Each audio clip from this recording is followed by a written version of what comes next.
3 months had passed since the Prometheus incident, and the galaxy had learned to fear the species they had dismissed as insignificant newcomers to the community of spacefaring civilizations. The Treaty of New Bristol was being signed aboard the human diplomatic vessel Reconciliation in orbit around the colony world that the Zelthari had destroyed. And the symbolism was deliberate and brutal. Ambassador Catherine Wu represented Earth at the ceremony, and she watched the 7 species leaders of the Zelthari Confederation arrive with expressions that mixed humiliation with barely concealed fear. The treaty terms were harsh because humanity had learned that mercy was interpreted as weakness by species who had spent centuries conquering anyone they considered inferior. Complete withdrawal from 12 disputed star systems. Full reparations totaling trillions in resources and technology transfers. Formal apology read before the Galactic Council, and most importantly, permanent monitoring stations in Zelthari space to ensure compliance. Wu had argued against some of the harsher terms during negotiations because she believed that crushing the Zelthari completely would create enemies that would never stop seeking revenge. Admiral Mitchell had overruled her with cold logic. Enemies who feared you were manageable, while enemies who didn't were dangerous. The ceremony proceeded with formal precision as each species leader placed their genetic signature on the treaty document. Using technology that made forgery or repudiation impossible, Ambassador Wu watched Kelvin, the Supreme Coordinator of the Confederation, approach the signing table with movements that suggested he had aged decades in the past 3 months. This treaty represents acknowledgement of crimes committed against the human species. Kelvin said in the formal language required by galactic law, the Zelthari Confederation accepts full responsibility for the destruction of New Bristol Colony. He continued, and his voice carried shame that was evident even across species barriers. We commit to the terms of reparation and pledge that such actions will never be repeated. He finished and pressed his hand against the scanner that recorded his biometric signature. Wu stood and moved to the table where she would add Earth's formal acceptance of the treaty. Humanity accepts these terms and agrees to cease all military operations against Zelthari installations, she said in a voice that carried no triumph despite the magnitude of what they had achieved. We hope that this treaty marks the beginning of peaceful coexistence, she added, and pressed her own hand against the scanner. The ceremony concluded with the traditional exchange of cultural gifts and diplomatic pleasantries that felt hollow after everything that had occurred. Wu noticed that 3 of the 7 Confederation species had sent only junior representatives rather than their actual leaders. A political statement that suggested the coalition was fracturing. Intelligence reports over the past month had indicated that 3 species were considering breaking away from the Confederation to seek separate peace agreements with humanity. The balance of power in this sector of space had shifted in ways that would take generations to fully understand. Captain Maria Chun sat in her apartment on Earth and watched the treaty ceremony broadcast with mixed emotions that she couldn't fully untangle. The Prometheus crew had been recovered from a clandestine extraction 2 months earlier and returned to Earth as heroes. Though Chun privately believed that heroes was the wrong word for what they had become, she had spent the past 8 weeks in debriefing sessions where military analysts had dissected every aspect of Operation Valkyrie to understand what had worked and what could be improved for future operations.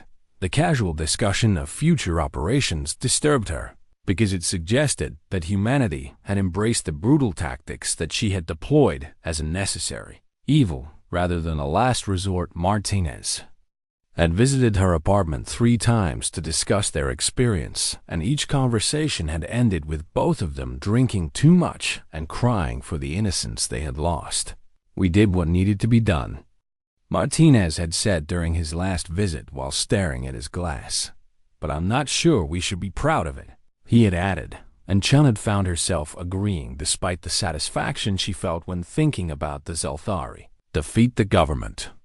had offered them medals and promotions and public recognition.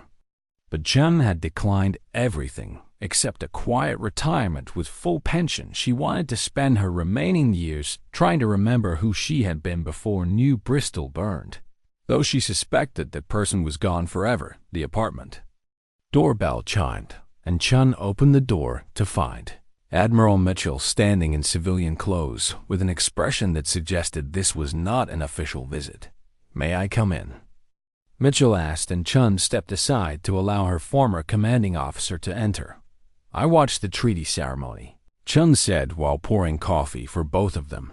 "Congratulations on your victory," she added, and Mitchell accepted the cup. With a sad smile, "Is it a victory if we had to become monsters to achieve it?" Mitchell asked and sat down on the couch. "I've been asking myself that question every day," she continued, and took a sip of coffee. Chun sat across from her and studied the woman who had planned and authorized Operation Valkyrie. "The Galactic Council is requesting that Earth take a seat as a full member," Mitchell said after a moment of silence. "They're offering us territory and trade agreements and all the benefits that come with being recognized as a major power," she added, and watched Chun's reaction. "But they're also terrified of us," Chun observed, and Mitchell nodded confirmation. "3 species have already proposed treaties that essentially make them our client states," Mitchell explained with something like disgust in her voice. "They saw what we did to the Zelthari and decided they would rather be our friends than our enemies." She continued and set down her coffee cup. "The problem is that we achieve this through terror rather than respect," she added, and Chun understood the distinction immediately. "Empires built on fear eventually fall," Chun said quietly, "because fear breeds resentment, and resentment eventually breeds revolution." She continued and thought about all the history lessons she had studied during her military academy training. Mitchell stood and walked to the window where she could see the city lights spreading across the landscape. "I've been offered the position of Earth's first ambassador to the Galactic Council," she said without turning around. "I'm considering declining because I'm not sure I can represent humanity's better nature after what we've done," she added, and Chun heard the weight of responsibility in her voice. "Someone has to try," Chun said, and stood to join Mitchell at the window. "Someone has to show the galaxy that humans are capable of more than revenge," she continued, and put her hand on Mitchell's shoulder. "I can't do it because I'm too damaged," she added honestly. "But you still remember who we were before all this," she finished, and Mitchell turned to look at her. "Do I?" Mitchell asked, and her eyes showed the same haunted look that Chun saw in her own mirror. They stood together in silence while the city lights flickered below like stars that had fallen to Earth. The Prometheus had been decommissioned and placed in orbit around the ruins of New Bristol as a memorial to both the dead and to humanity's capacity for vengeance. Chun had visited the memorial site once and found it disturbing because tourists were already taking pictures and buying souvenirs that celebrated the ship's deadly mission. She had left after 15 minutes because she couldn't stand watching people treat the vessel that had been her home during the darkest period of her life as some kind of entertainment. The human government had announced plans to build a new class of warships based on the lessons learned from the Prometheus mission, the UHSV. New Bristol was already under construction in orbit around Mars. First of 20 vessels that would carry the same forbidden weapons that had destroyed the Eternal Judgment. Chun understood the logic. The galaxy now knew that humanity was willing to use any weapon necessary to protect their people, and that knowledge was itself a deterrent against future attacks. But she also understood that they had crossed a line that couldn't be uncrossed, and that every weapon they built pushed them further from the civilization they claimed to be protecting. "I'm going to accept the ambassador position," Mitchell said after a long silence. "Someone needs to show them that we can be more than monsters," she added, and Chun nodded approval. "What will you do?" Mitchell asked, and Chun thought about the question for a long moment. "I'm going to try to remember," Jessica and Amy and Marcus without the rage that's consumed me. She said finally, I'm going to try to be the grandmother they would have been proud of. She continued and felt tears beginning to form, even if they're not here to see it. She finished and Mitchell pulled her into a hug that both of them needed.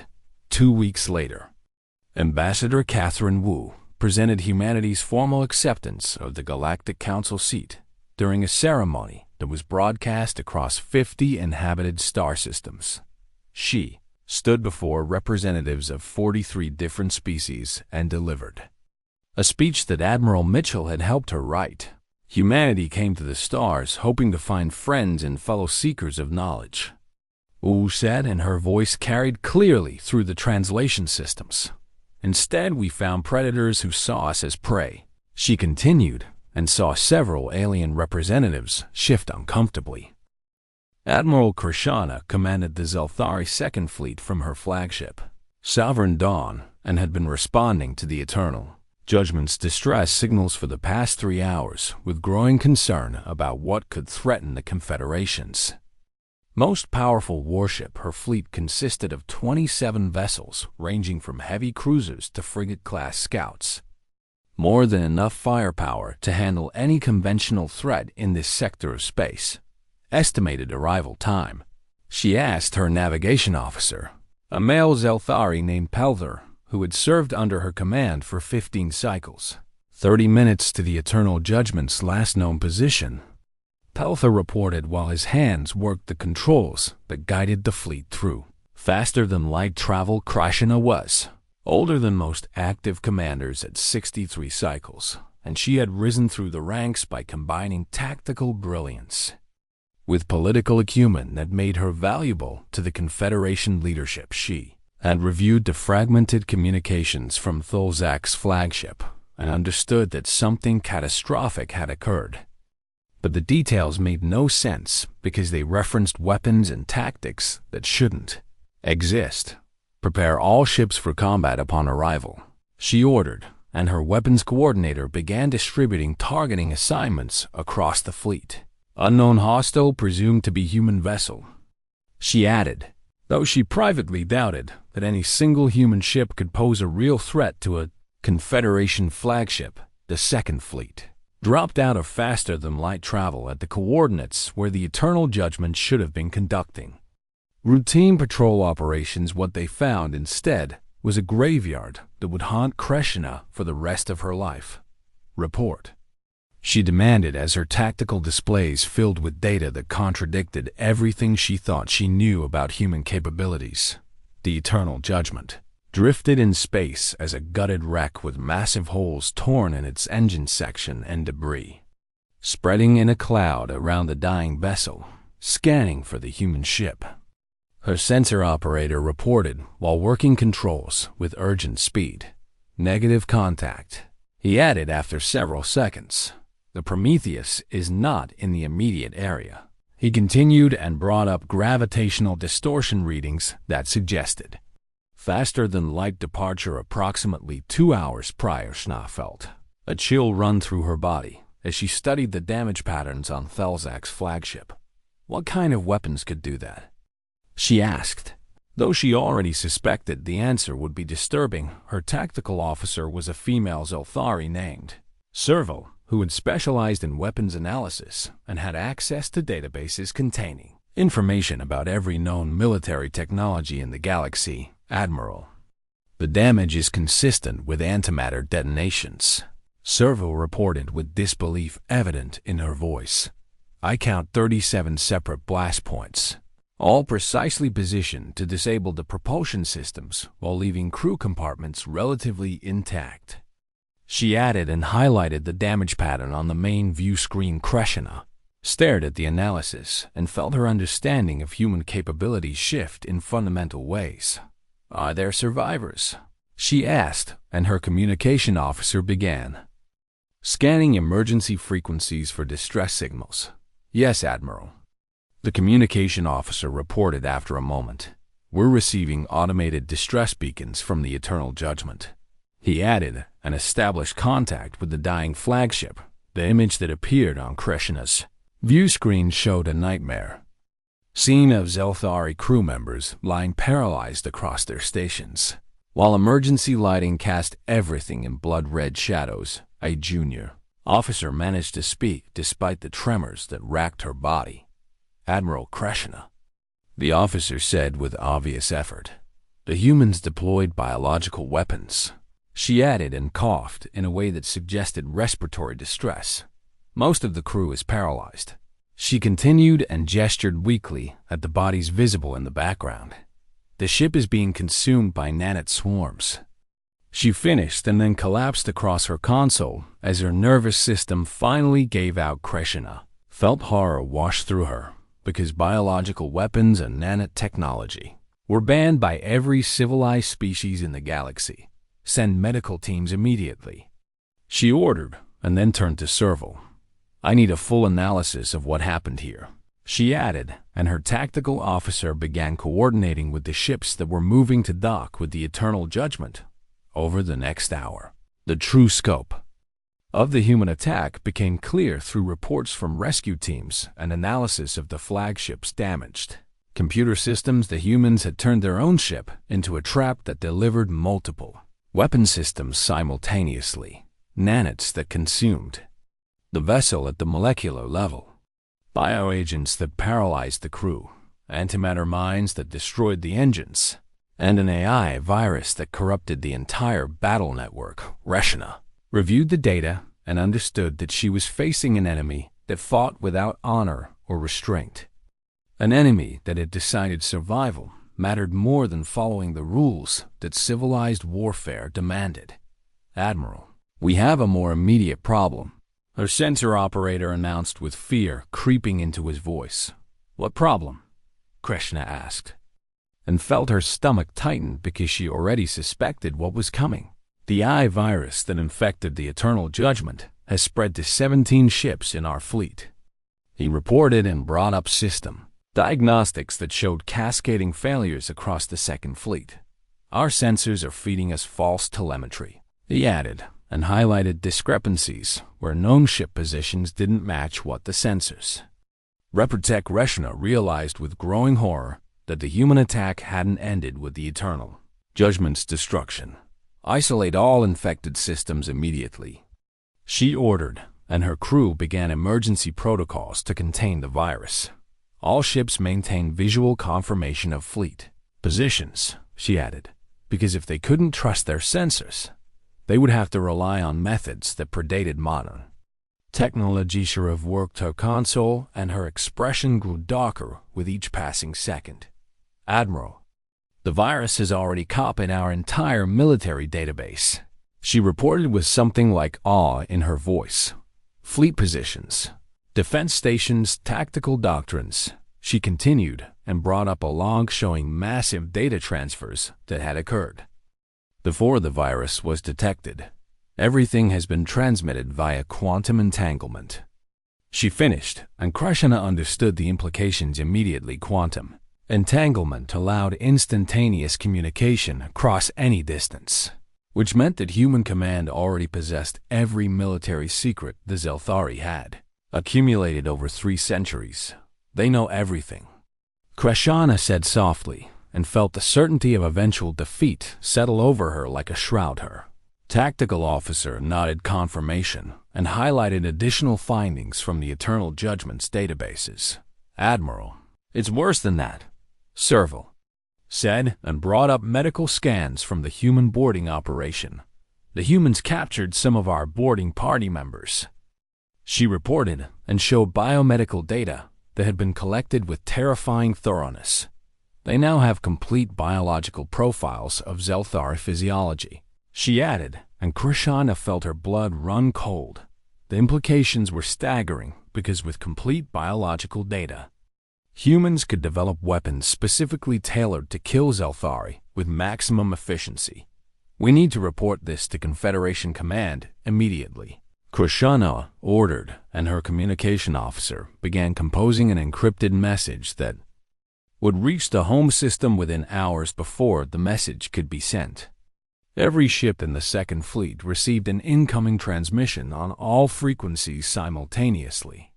The image that appeared showed a human female in military uniform standing before a backdrop that displayed the emblem of United Earth Defense Command. I am Admiral Sarah Mitchell of the United Earth Defense Command. The woman said in perfect Zelthari language, 6 months ago, your forces destroyed New Bristol Colony and murdered over 3 million human civilians. She continued, and her voice remained calm despite the weight of her words. You believed we were too weak to respond.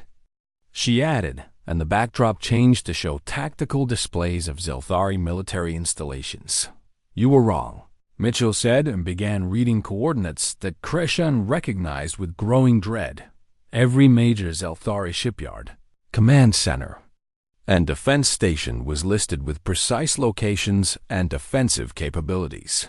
We now possess complete intelligence on your military infrastructure, Mitchell explained, and the display showed real-time surveillance images that could only have come from the data stolen by the AI virus. We're offering terms.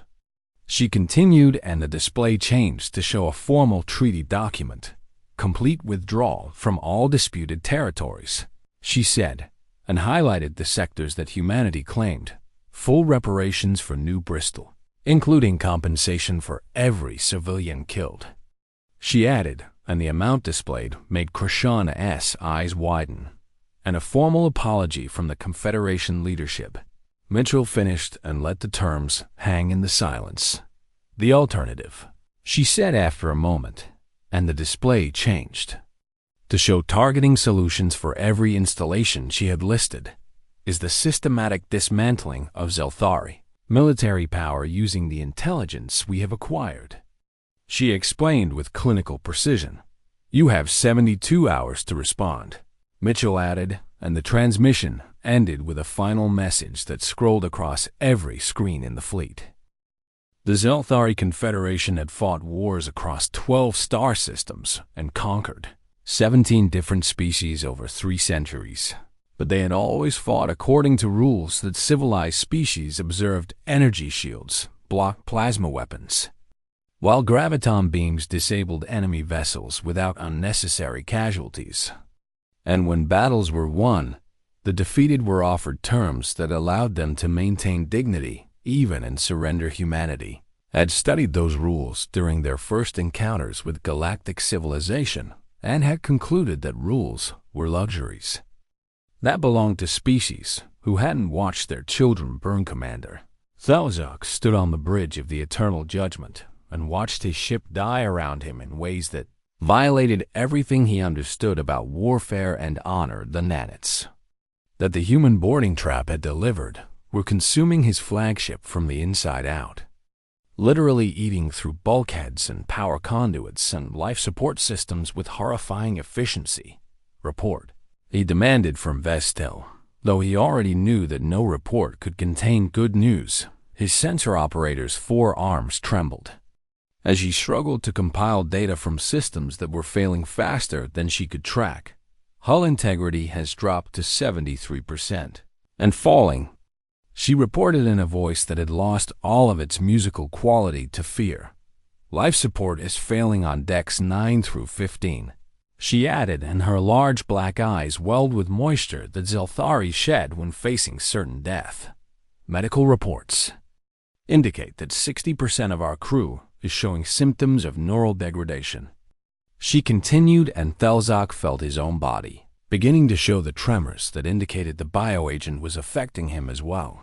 The biological weapon that the humans had deployed was even more insidious than the nanites, because it specifically targeted Zelthari nervous systems, causing a progressive shutdown that started with tremors and ended with complete paralysis. Thelzak had seen the medical scans and knew that his people had perhaps 2 hours before the bioagent rendered them helpless, and the ship would fail long before medical teams could develop any kind of treatment. What about the antimatter mines? He asked. Though he already suspected what the answer would, Bevstill checked her tactical display, and her expression confirmed his worst fears. The humans planted 37 antimatter devices throughout their hull plating, she reported, with something like awe in her voice. They're set to detonate in sequence.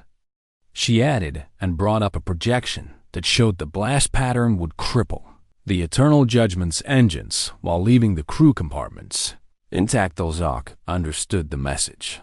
The humans wanted them alive to witness their defeat and spread word of what happened when you underestimated Earth and the AI virus. He asked, though by now he was simply cataloging the ways that his arrogance had destroyed everything. Stills' response was to gesture helplessly at her console, where error messages and false data had corrupted every system that relied on the ship's central computer network. The virus has infiltrated our battle network and is feeding false telemetry to every vessel in the Fourth Fleet. She reported with defeat heavy in her voice. Our own ships can't trust their sensors. She added and showed him tactical displays where friendly vessels appeared as enemies in empty space. Registered as asteroid fields, the human attack was multi-layered and sophisticated in ways that suggested they had been planning this operation for months with resources and intelligence that the Selthari had never suspected they possessed. Captain Maria Chan sat in her ready room and monitored the systematic destruction of the Eternal Judgment with professional satisfaction. Her training had taught her to fight with honor and follow the conventions that separated soldiers from murderers. But New Bristol had taught her that honor was meaningless when your enemy had none. The antimatter sequence is proceeding on schedule. Martinez reported from the bridge. First detonation in 90 seconds. He added, and Chun nodded acknowledgement.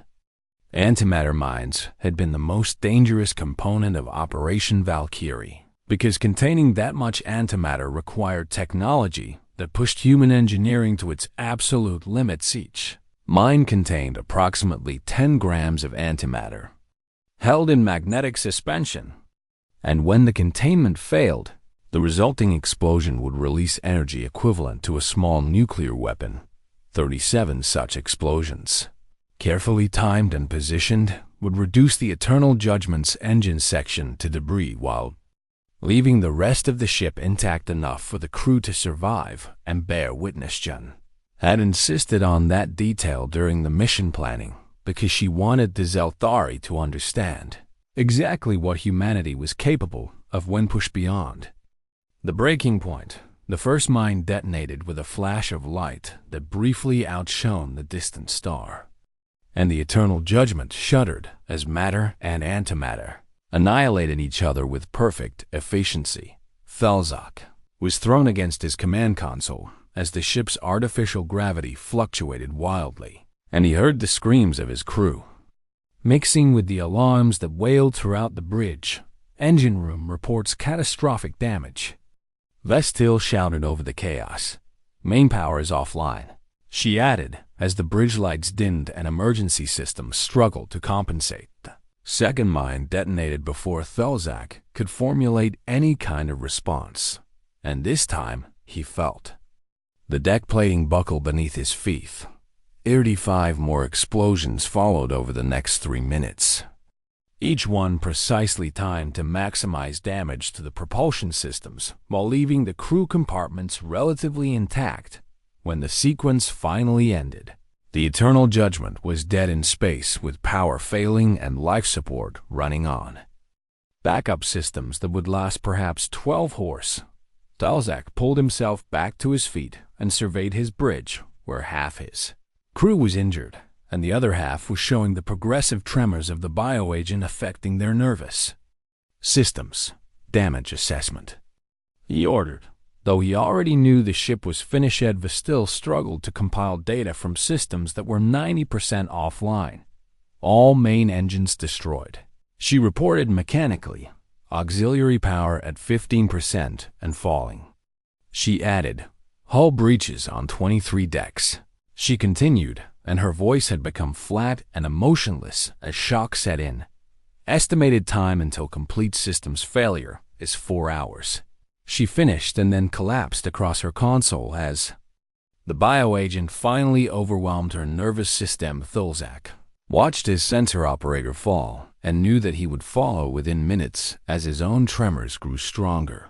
He had fought in 17 engagements over his 40-year career and had never imagined dying like this. Paralyzed by biological weapons while nanites ate his ship around him, Chun received confirmation that the antimatter sequence had completed successfully and allowed herself a moment of grim satisfaction. Open a channel to the Eternal Judgment, she ordered, and her communication officer established the link despite the interference from failing Zelthari systems. Thelzak's image appeared on her screen, and Chun saw that the alien commander could barely stand as the bioagent ravaged his nervous system. "You wanted to know what our scans detected," she said, and her voice was cold and clinical. "They detected weapons that your civilization abandoned centuries ago because you decided they were too cruel." She continued and watched Thelzak struggle to focus on her words. "Nanites that consume ships at the molecular level," she explained, as if reading from a technical manual. "Bioagents tailored to specific physiologies," she added, and saw understanding dawn in the alien's eyes. "Antimatter weapons that violate every treaty your people ever signed," she continued, "without mercy, and AI viruses that turn your own technology against you." She finished and leaned forward in her chair. "We developed these weapons specifically for you," she said, and her voice carried the weight of 3 million dead. "Because when you killed New Bristol, you taught us that the galaxy doesn't respect weakness or honor or mercy." She continued and felt tears begin to stream down her face. "You taught us to fight like you do, without rules or limits," she added, and her voice broke slightly. "We're very good students." She finished and closed the channel before Thozak could respond. Chun sat back in her chair and allowed herself to cry for the first time since receiving news of Jessica's death. Her crew gave her that moment of privacy and focused on their stations while their captain grieved for everything humanity had lost, including their innocence. "Activate the jump drive," Chun finally ordered when she had composed herself. "It's time to go home," she added, and Martinez entered the commands that would engage the experimental, faster-than-light system that human engineers had developed specifically for this mission. The Prometheus vanished from normal space in a flash of distorted light, leaving behind the dying Eternal Judgment and a message that would echo across the galaxy. Humanity would never forgive and never forget. Captain Maria Chun had spent 6 months preparing for this moment, and every second of that preparation had been focused on a single goal: making the Zelthari Confederation understand that humanity would never forgive what happened on New Bristol. The Prometheus wasn't a warship in the traditional sense that the galaxy understood such vessels, because traditional warships were designed to fight other warships in open space, where rules and conventions dictated how civilized species conducted their battles. Humanity had decided that civilization was a luxury they could no longer afford. Not after 3 million of their people had been burned to ash by aliens who considered them insignificant. Chun watched her tactical display as the Zelthari boarding parties penetrated deeper into her ship, and each step they took brought them closer to triggering the mechanisms that would turn the Eternal Judgment into a tomb. "Status on the nanite dispersal," she asked Martinez without taking her eyes from the screen, where she could see the thermal signatures of over 100 Zelthari soldiers now spread across 4 decks of her vessel. Martinez checked his console, and the readouts there showed data that would have horrified any member of the Galactic Council if they had known what humanity was deploying in the name of revenge. "Boarding parties have carried the packages into the Eternal Judgment on their armor and equipment," he reported with satisfaction evident in his tone. "Activation in 30 seconds," he added, and Chun nodded because the timing was critical to ensure maximum dispersal before the Zelthari realized what was happening. The nanite packages were microscopic machines that could replicate using any available matter, and they had been programmed with instructions that made them the perfect weapon for this particular mission. Each Zelthari soldier who had stepped onto the Prometheus had unknowingly picked up millions of these nanits on their boots and gloves and equipment. And when they returned to their own ship, they became carriers for a plague that would consume the eternal judgment from the inside. Chun had volunteered for this mission the day after she received confirmation that her daughter Jessica and her grandchildren Amy and Marcus would never be coming home from New Bristol.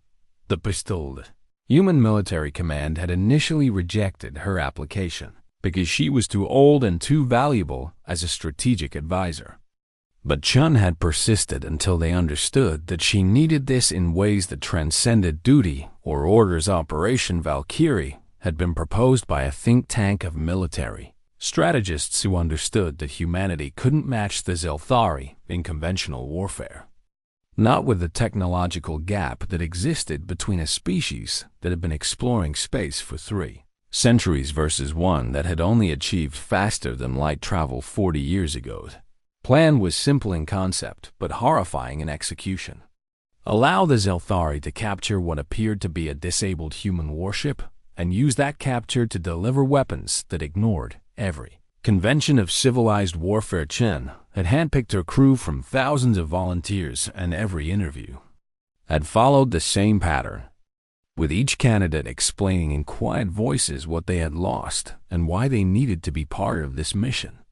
The youngest volunteer was 19, and the oldest was 67, and they all shared the same look in their eyes that Chun saw in her mirror every morning, the look of people who had already died inside and were just waiting for their bodies to catch up. Nanite activation confirmed, Martinez announced, and his voice carried grim satisfaction. The Eternal Judgment has approximately 6 hours before catastrophic systems failure, he added, and Chen allowed herself a small smile that held no humor whatsoever on the Zelthari flagship. Commander Thelzak was beginning to realize that something had gone catastrophically wrong with what should have been a simple boarding operation. His soldiers reported strange malfunctions with their equipment, and several had mentioned a tingling sensation on their skin that medical scans couldn't explain. And Vesthill was frantically trying to make sense of sensor data that showed the human ship's power systems operating at levels that should be impossible. Commander, we need to recall the boarding parties, Vesthill said, and her 4 arms were moving so quickly across her console that they blurred together. The human vessel is activating weapon systems that our scans didn't detect, she added with panic creeping into her musical voice. Thelzak wanted to give that order because his instincts were screaming that they had made a terrible mistake, but his pride wouldn't allow him to retreat from what he still believed was a primitive human ship. Maintain position, he ordered despite the warnings flooding his tactical displays. Prepare to fire on the Prometheus if they show hostile intent, he added, and his weapons officer began powering up the plasma cannons that could reduce the human ship to debris. In seconds, what Thelzak didn't know was that hostile intent had been present from the moment the Bedell Prometheus had positioned itself in this sector and allowed itself to be found. Chun stood from her command chair and walked to the main view screen, where she could see the Eternal Judgment in all its massive glory. A vessel 3 times the size of her own ship and carrying enough firepower to destroy a small fleet. Open a channel, she ordered, and her communication officer worked her controls to establish a direct link to the Zelthari flagship. Azak. Image appeared on Chen's screen, and she studied the alien commander with the same clinical detachment that a surgeon might examine a tumor before cutting it out. I am Captain Maria Chun of the United Human Space Vessel Prometheus, she said in clear Zelthari language that she had spent months learning specifically for this moment. 6 months ago, your forces destroyed New Bristol Colony and murdered 3,200,000 human civilians, she continued, and her voice remained steady despite the rage that threatened to choke her. Thelzak stared at the human female on his screen and felt a chill run through his body, despite the warm atmosphere that Zelthari preferred. You are in violation of Confederation space, he responded with automatic authority, Surrender your vessel immediately, he added. But even as he spoke those words, he knew they were meaningless. Chun smiled, and it was the smile of someone who had already accepted death and found peace in the certainty of what was coming. Your boarding parties carried nanite packages back to your ship, she explained in a tone that might have been used to discuss the weather. Those nanites are currently replicating throughout your vessel and consuming it at the molecular level. She continued and watched Thelzak's expression shift from confusion to horror. You have approximately 6 hours before the eternal judgment experiences catastrophic failure of all primary systems. Chun added and felt a savage satisfaction at the fear she saw in the alien commander's eyes. Thelzak spun toward Vestiel, and his voice emerged as a roar that echoed across the bridge. Scan for contaminants, he ordered, and his sensor operators' arms flew across her console with desperate speed. The results came back within seconds and confirmed what the human captain had said.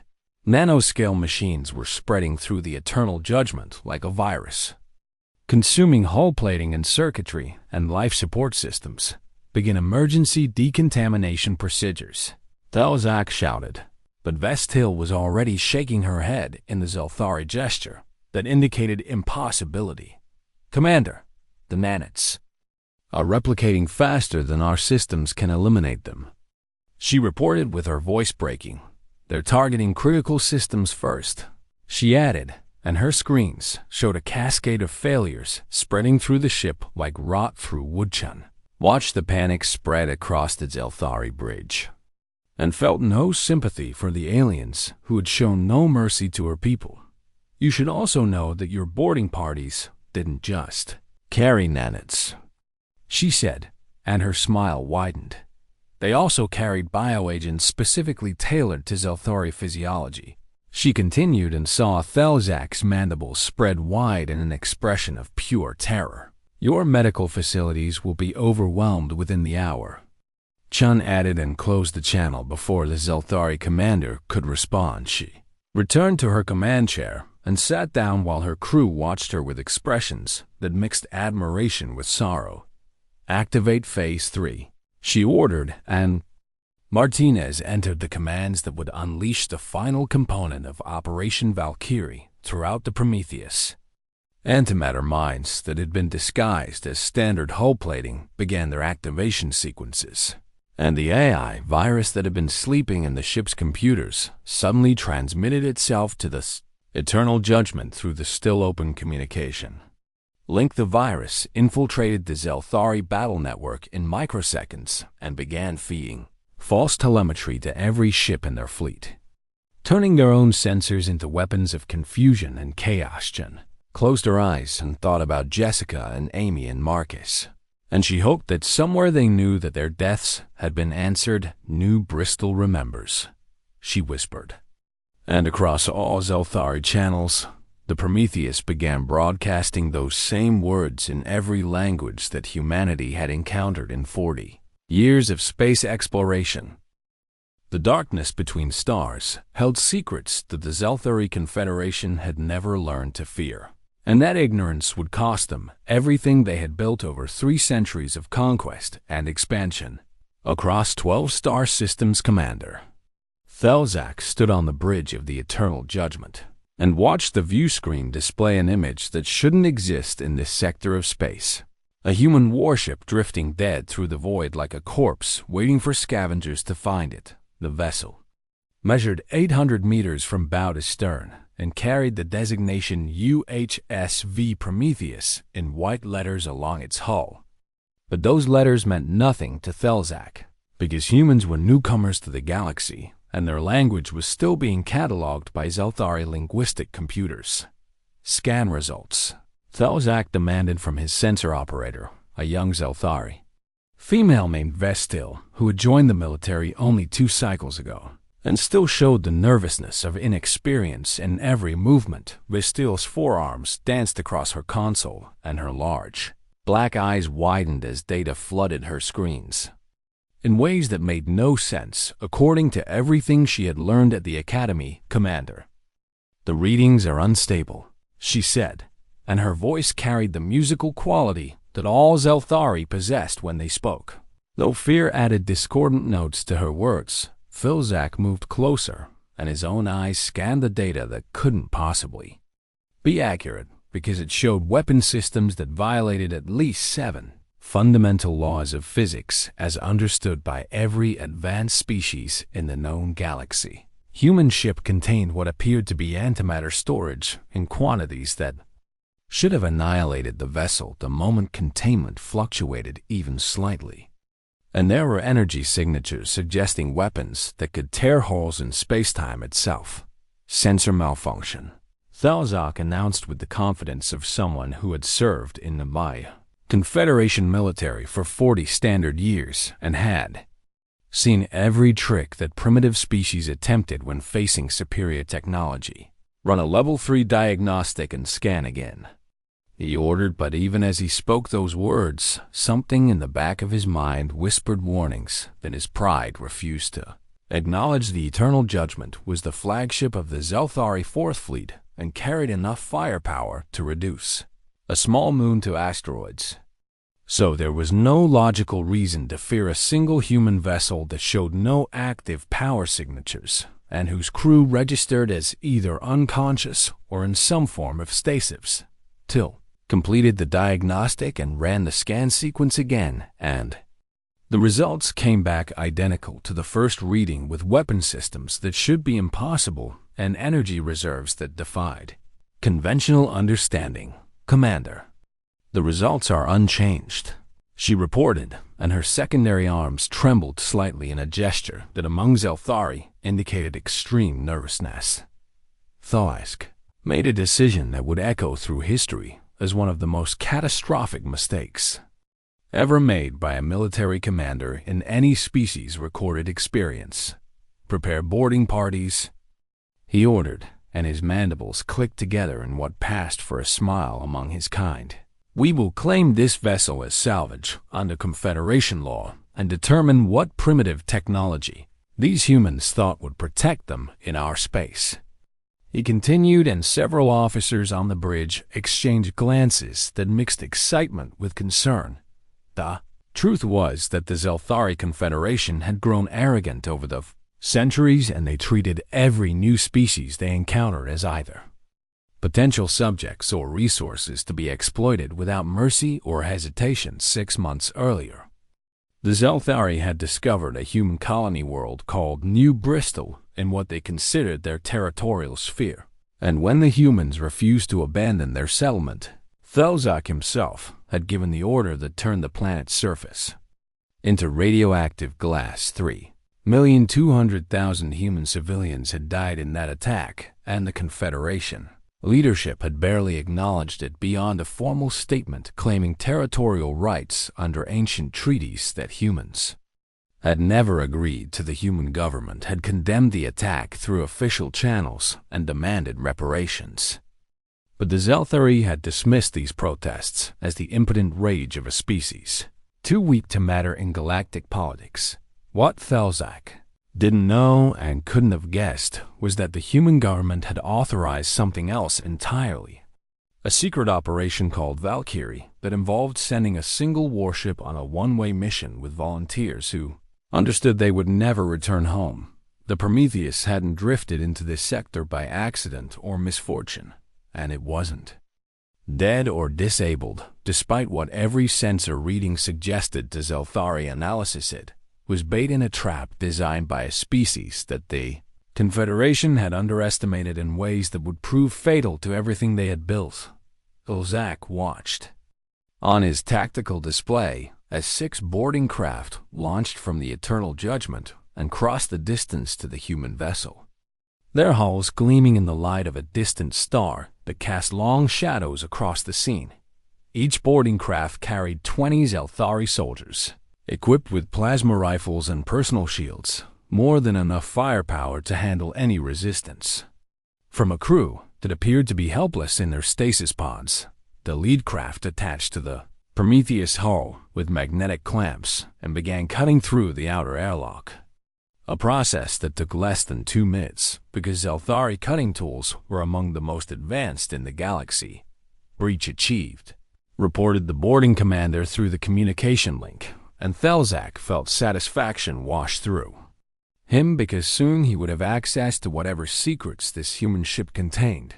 The boarding parties entered the vessel, and their helmet cameras transmitted images back to the Eternal Judgment, showing corridors that were darker than expected and filled with a red emergency lighting that gave everything an ominous appearance. Scans show the crew compartments are 3 decks down.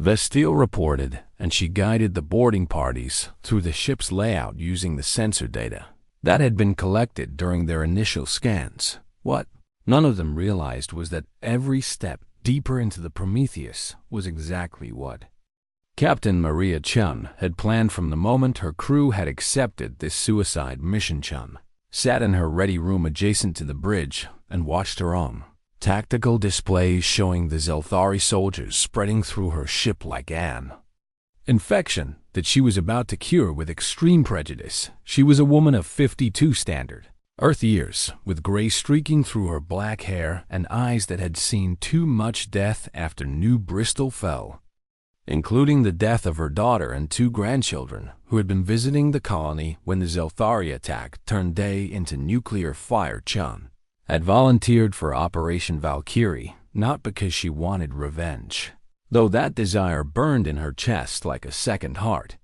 but because she understood that humanity needed to send a message to the galaxy that they were not prey to be hunted. The Prometheus crew consisted of 2,000 volunteers, and every single one of them had lost family or friends on New Bristol, and every single one of them had trained for 6 months to execute a plan so dangerous that the human military command had classified it at levels that didn't officially exist.